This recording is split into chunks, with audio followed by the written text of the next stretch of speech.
Assalamu alaikum viewers. You are watching Muhammad Irfan Online Physics in YouTube channel. Please don't forget to subscribe our channel. In lecture 1 we will discuss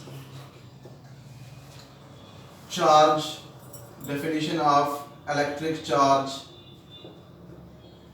and Coulomb's law,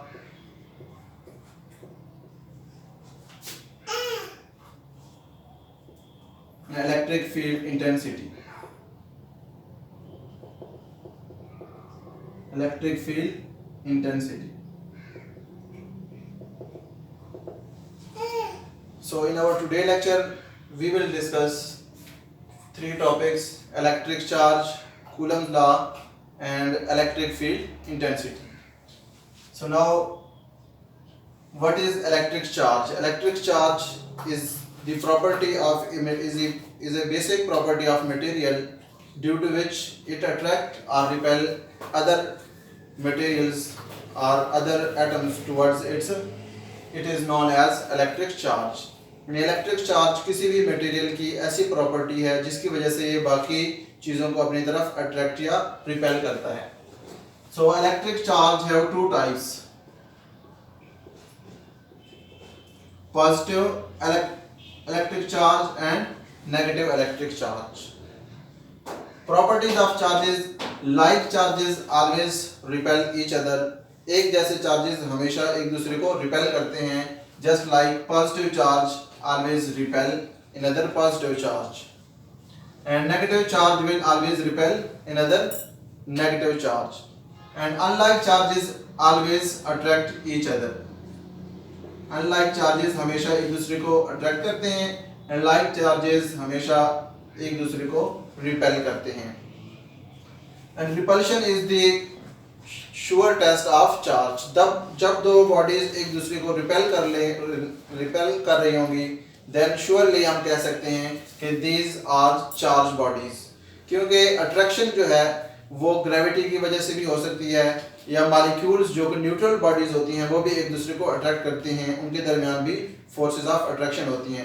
so repulsion is the sure test of charge. So there are two possibilities between charges. Like if we consider two charges, so they repel each other or they attract each other. Means if these are like charges, so they will always repel each other, and if these are opposite charges, then they will attract each other. So this phenomena is explained by Coulomb's.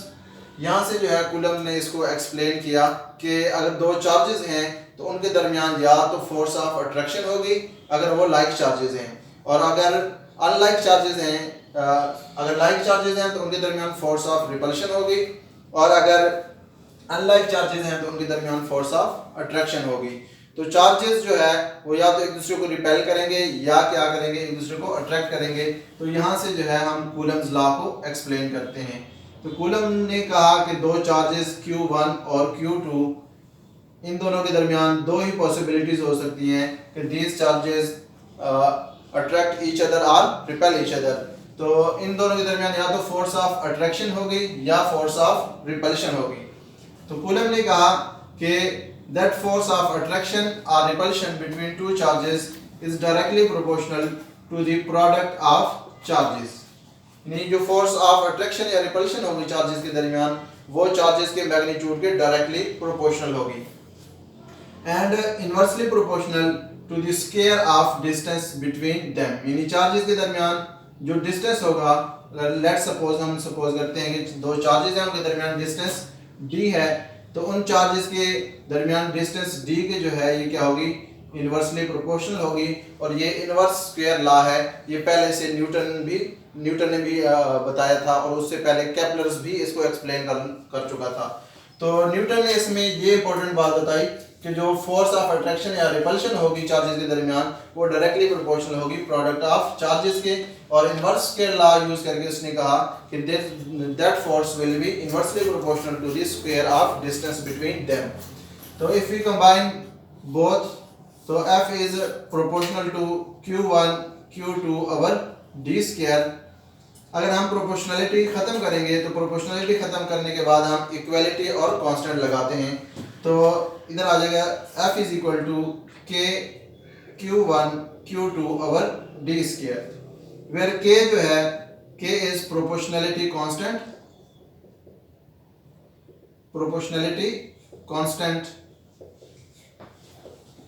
And also known as Coulomb constant. तो यहाँ K जो है ये क्या है, proportionality constant के तौर पर यूज किया गया और इसको हम क्या कहते हैं, कूलम कांस्टेंट। तो कूलम कांस्टेंट K की जो वैल्यू कूलम ने सजेस्ट की वो 1/4 पाई एप्सिलॉन नॉट। 4 पाई जो है हमेशा हम वहां पर यूज करते हैं कांस्टेंट के तौर पर जहां पर हम स्फेरिकल चीजों को डिस्कस कर रहे होते हैं।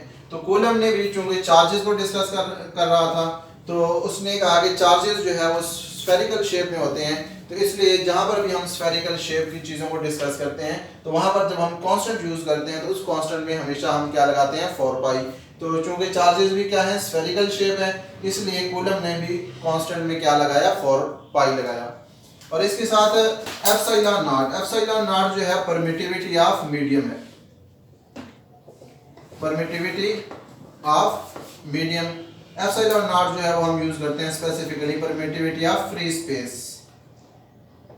तो परमिटिविटी ऑफ फ्री स्पेस की जो वैल्यू है वो क्या होती है, 1। एप्सिलॉन नॉट जो है एयर के लिए, जब चार्जेस के दरमियान एयर होगी तो वहां पर जो है हम एप्सिलॉन नॉट की वैल्यू जो है वो क्या पुट करेंगे, 1 पुट करेंगे। तो कूलम कांस्टेंट K जो है यहाँ पर दो चीजों पे डिपेंड कर रहा है,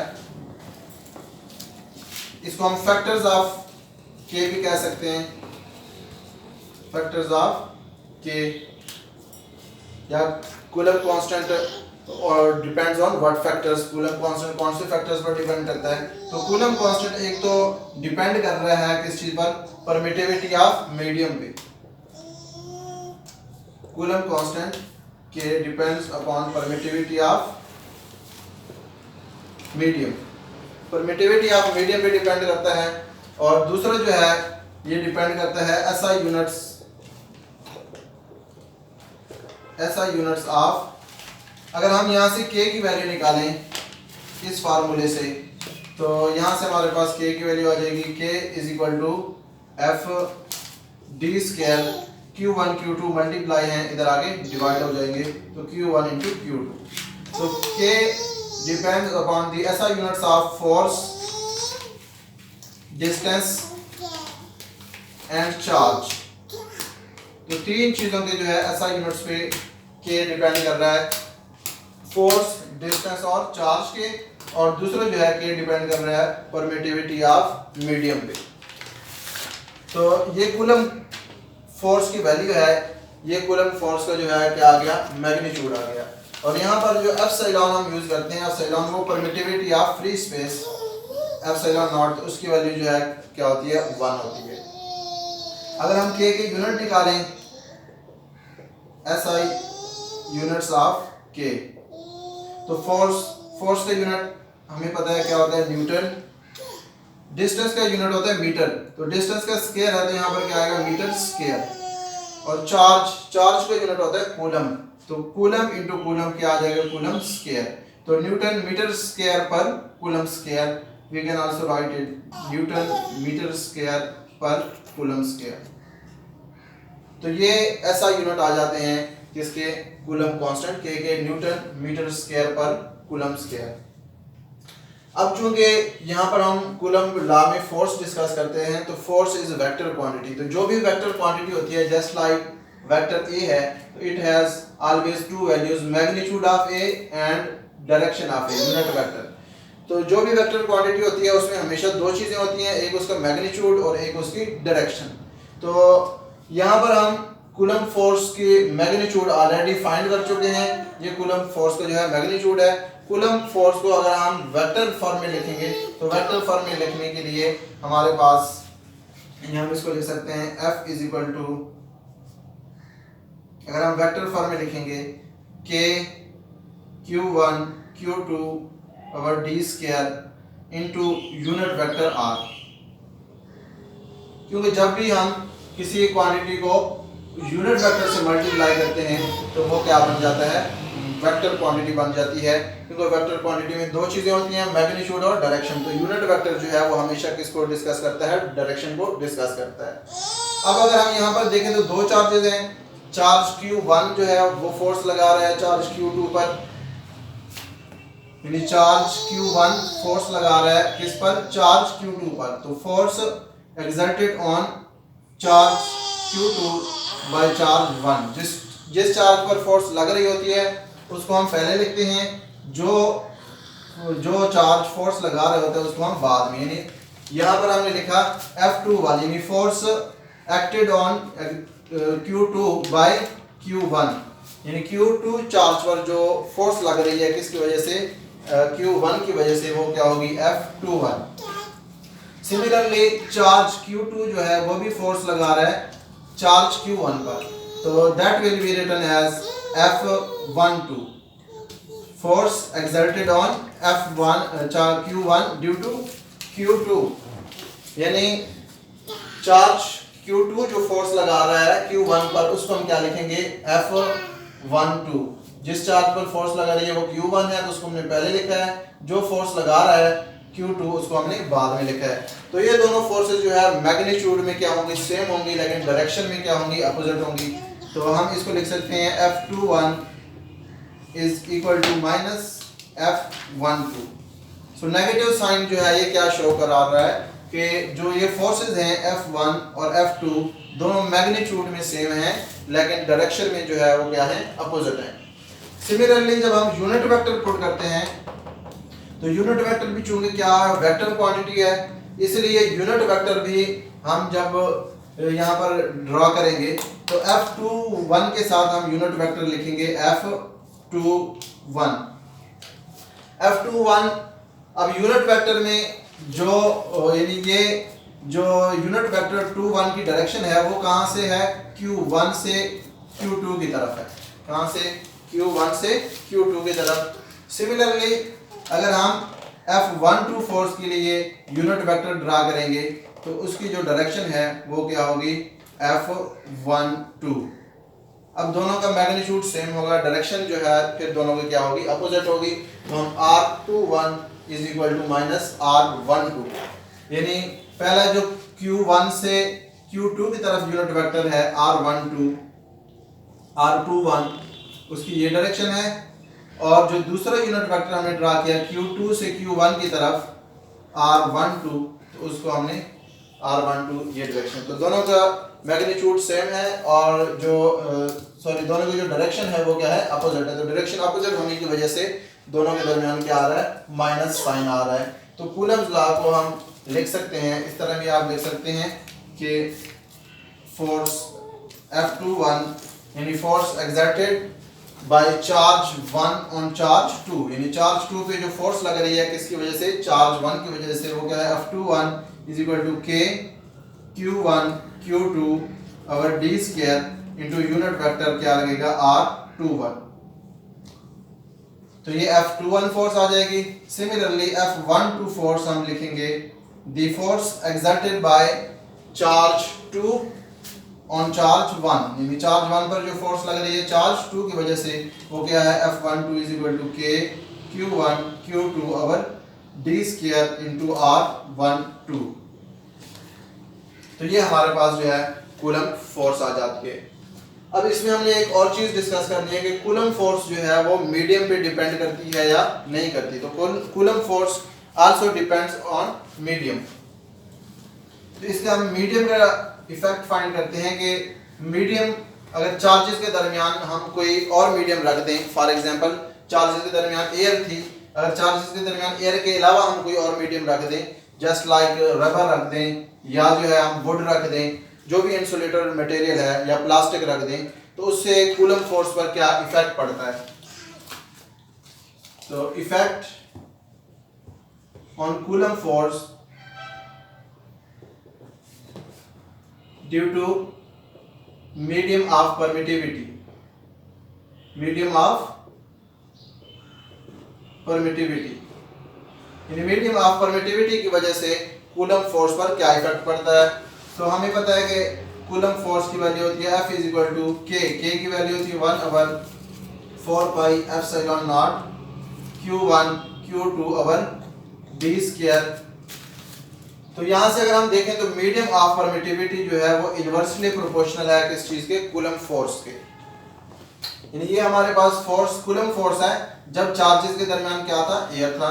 अगर हम चार्जेस के दरमियान कोई और मीडियम रख दें तो तब हमारे पास आएगा F is equal to 1 over 4 pi epsilon naught epsilon r Q1 Q2 over d square. यहाँ पर हम जस्ट मैग्नीट्यूड लिख रहे हैं फोर्स का, इसलिए यूनिट वेक्टर नहीं लिखेंगे साथ में। तो यहाँ पर देखें, यहाँ पर जो इसको हम F प्राइम कह देते हैं, ये कूलम फोर्स कब है चार्जेस के दरमियान, जब हमने कोई मीडियम रख दिया। ये एप्सिलॉन r जो है relative permittivity. Relative permittivity mean जो भी मीडियम हम रखेंगे उसके रिलेटिव उसकी जो परमिटिविटी होगी तो उसको हम इसलिए क्या कहते हैं, एप्सिलॉन r। यानी जो भी मीडियम है तो उस मीडियम के रिलेटिव परमिटिविटी हम पुट करेंगे। अब अगर हम F जो हमारे पास फोर्स थी जब चार्जेस के दरमियान मीडियम क्या था, एयर था, उसको डिवाइड कर दें किस चीज पर, जब हम कूलम फोर्स जब हमने कोई और मीडियम रख दिया परमिटिविटी। फॉर एग्जांपल हमने प्लास्टिक रख दिए चार्जेस के दरमियान यहाँ पर, या जो है हमने वुड रख दी चार्जेस के दरमियान, तो हम डिवाइड करते हैं dividing F over F prime. तो F की वैल्यू थी 1 over 4 pi epsilon naught Q1 Q2 over d square divided by, इसकी वैल्यू है 1 over 4 pi epsilon naught epsilon r Q1 Q2 over d square. तो ये सारी वैल्यू हमारे पास जो है कैंसिल हो जाएगी। Just we will left with 1 over epsilon r। इसको ऊपर लेकर जाएंगे तो ये क्या हो जाएगा, मल्टीप्लाई होगा। तो एप्सिलॉन r रिलेटिव परमिटिविटी हमारे पास आ गई। एप्सिलॉन r की वैल्यू आ जाएगी, epsilon r is equal to F over F prime. So the ratio between Coulomb force when medium between charges is air and the force when medium between charges is some other relative medium। तो इन दोनों forces की जो ratio है वो क्या आती है, epsilon r medium of permittivity. तो यहाँ से हम मीडियम ऑफ परमिटिविटी की डेफिनेशन भी कर सकते हैं कि the ratio between Coulomb force when medium between charges is air and force when medium between charges is some other than air, some other material like mica भी हम use करते हैं, या जो है हम प्लास्टिक यूज कर सकते हैं, वुड यूज कर सकते हैं कोई भी। तो इन दोनों फोर्सेस की रेशियो जो है वो क्या आ जाएगी, एप्सिलॉन r। तो दिस इज रिलेटिव परमिटिविटी। अब हमने लास्ट टॉपिक आज का डिस्कस करना है, electric field intensity.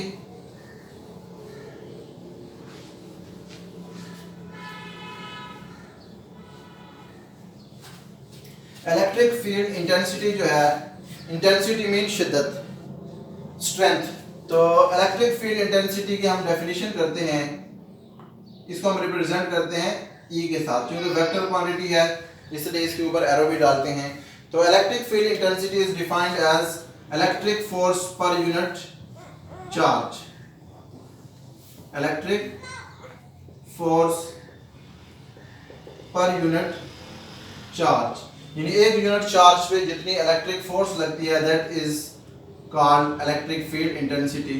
Electric force चूंकि वेक्टर क्वांटिटी है, इसके ऊपर भी एरो डालेंगे। तो electric force per unit charge is known as electric field intensity. या हम दूसरी इसकी डेफिनेशन ये भी करते हैं कि the strength of electric field in a region, the strength of electric field in a region is called electric field intensity. अगर हम इसके ऐसा यूनिट निकालें तो फोर्स का यूनिट होता है न्यूटन, चार्ज का यूनिट होता है कूलम। तो न्यूटन पर कूलम जो है ये इसका यूनिट है, ये इंपॉर्टेंट है, अक्सर एमसीक्यूज में आता है। और it is vector quantity, vector quantity. Electric field intensity जो है वो क्या है, वेक्टर क्वांटिटी है। अब अगर हम इलेक्ट्रिक फील्ड इंटेंसिटी को लिखें in terms of coulomb force, electric field intensity, electric field intensity in terms of coulomb force, यानी इलेक्ट्रिक फील्ड इंटेंसिटी की वैल्यू जो है वो हम in terms of coulomb force लिखें तो as we know that E is equal to F over Q, force per unit charge, electric force per unit charge is called electric field intensity. अब coulomb force यानी force की जगह हम अगर coulomb force put कर दें तो coulomb force की वैल्यू हमें पता है क्या होती है, K Q इंटू Q, यानी Q1 या Q2, ठीक, Q1 into Q2 over r square और डी स्क्वायर। डी स्क्वायर क्या है, डिस्टेंस बिटवीन चार्जेस, और ये जो है 1 आवर क्यू किसका आ जाएगा, इलेक्ट्रिक फील्ड इंटेंसिटी का। तो एक चार्ज से क्या हो जाएगा, कैंसिल हो जाएगा। तो यहाँ से हमारे पास electric field intensity in terms of Coulomb's law आ जाएगी K Q over D square. तो ये हमारे पास इलेक्ट्रिक फील्ड इंटेंसिटी की वैल्यू आ गई K Q over D square. ये इसका क्या आ गया, मैग्नीट्यूड आ गया। अगर हम इसको वेक्टर क्वांटिटी बनाना चाहें तो यहाँ पर हम यूनिट वेक्टर लगा देंगे डिस्टेंस का, यूनिट वेक्टर डी। कॉमनली हम डिस्टेंस के लिए डी भी यूज करते हैं, आर भी यूज करते हैं। तो कुछ बुक्स में जो है डी लिखा हुआ होता है, कुछ बुक्स में जो है आर लिखा हुआ होता है। तो ये आपकी मर्जी है कि आपने कोई भी जो है सिंबल उसके लिए यूज कर सकते हैं, क्योंकि सिंबल्स नोटेशन के लिए कोई रिस्ट्रिक्शन नहीं होती, ये सारे अपनी मर्जी से पुट करने पड़ते हैं। आप कोई भी सिंबल यूज़ कर सकते हैं, लेकिन उसका आपने जो है डिस्क्रिप्शन में शुरू में आपने उसको बताना होता है कि आप ये सिंबल किस चीज़ के लिए यूज़ कर सकते हैं। तो ये हमारे पास इलेक्ट्रिक फील्ड इंटेंसिटी आ गई in terms of coulomb force is equal to K Q over D square into R. So summary of today lecture, आज हमने क्या क्या पढ़ा उसकी समरी जो है, summary of the lecture, summary of the lecture जो है बहुत ज़रूरी होती है, क्योंकि इससे जो भी आपने पढ़ा होता है स्टूडेंट्स ने, तो वो सारी चीज़ें आपको रिमाइंड हो जाती हैं और आपको दिमाग में जो है वो रहती हैं। तो हमने एक चार्ज पढ़ा, हमने कहा कि इलेक्ट्रिक चार्ज की दो टाइप्स होती हैं, पॉजिटिव चार्ज और नेगेटिव चार्ज।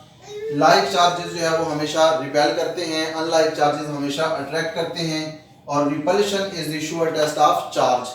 अगर दो बॉडीज एक दूसरे को रिपेल कर रही हैं तो हम श्योरली कह सकते हैं कि दीज आर चार्जेस। अगर अट्रैक्ट कर रही हैं तो फिर हम श्योरली नहीं कह सकते कि ये चार्जेस हैं या नहीं है, क्योंकि अट्रैक्शन जो है मॉलिक्यूल्स के दरमियान भी होती है, वो ग्रेविटी की वजह से भी हो सकती है या किसी और वजह से भी हो सकती है। दूसरा हमने पढ़ा कूलम्स लॉ। कूलम ने कहा कि अगर दो चार्जेस हैं तो उनके दरमियान दो ही पॉसिबिलिटीज हो सकती हैं, या उनके दरमियान फोर्स ऑफ अट्रैक्शन होगी या फोर्स ऑफ रिपल्शन होगी। तो वो फोर्स ऑफ अट्रैक्शन और रिपल्शन जो है डायरेक्टली प्रोपोर्शनल होगी चार्जेस के मैग्नीट्यूड के, और इनवर्सली प्रोपोर्शनल होगी square of the distance between charges. तो उससे हमने कूलम फोर्स डिराइव की है। कूलम फोर्स जो है चूंकि फोर्स वेक्टर क्वांटिटी है, इसलिए उसका मैग्नीट्यूड भी होता है और डायरेक्शन भी होती है, तो हमने उसका मैग्नीट्यूड भी डिफाइन किया और डायरेक्शन भी। उसके बाद हमने ये भी जो है यहाँ पर डिस्कस किया कि कूलम फोर्स का मीडियम पर क्या इफेक्ट है, यानी मीडियम का कूलम फोर्स पे क्या इफेक्ट होता है, तो वो भी हमने डिस्कस किया कि F is equal to 1 over 4 pi epsilon naught epsilon r Q1 Q2 over d square. तो चूंकि मीडियम ऑफ परमिटिविटी जो है इनवर्सली प्रोपोर्शनल थी फोर्स के, अगर हम चार्जेस के दरमियान मीडियम ऑफ परमिटिविटी बढ़ाते जाएंगे तो उससे कूलम फोर्स कम होती जाएगी। फॉर एग्जांपल दो चार्जेस हैं Q1 और Q2 1 मीटर डिस्टेंस पर पड़े हुए हैं। अब उनके दरमियान जो मीडियम ऑफ परमिटिविटी है वो एयर है, तो वो फोर्स क्या होगी, ज़्यादा होगी। अब अगर उसके बाद हम उन चार्जेस के दरमियान रबड़ रख दें तो उस रबड़ के रखने की वजह से उनके दरमियान जो फोर्स है वो मज़ीद कम हो जाएगी। अगर हम मज़ीद उनके दरमियान चार्जेस के दरमियान रबड़ के साथ वुड भी रख दें तो और उन दोनों चार्जेस के दरमियान जो फोर्स है वो मज़ीद कम होती जाएगी। तो मीडियम ऑफ परमिटिविटी जैसे जैसे बढ़ाते जाएंगे कूलम फोर्स उतनी डिक्रीज होती जाएगी। उसके बाद हमने इलेक्ट्रिक फील्ड इंटेंसिटी पढ़ा। इलेक्ट्रिक फील्ड इंटेंसिटी जो है वो वेक्टर क्वांटिटी है और इसकी हम डेफिनेशन करते हैं strength of electric field in a region, या electric force per unit charge is called electric field intensity, और इसके यूनिट होते हैं न्यूटन पर कूलम। और electric field intensity in terms of Coulomb's law जो है इसकी वैल्यू होती है K is equal to K Q over D square या K Q over are square. तो आज का लेक्चर जो है हमारा ख़त्म होता है। इसके इंशाल्लाह उम्मीद है कि आपको समझ आया होगा।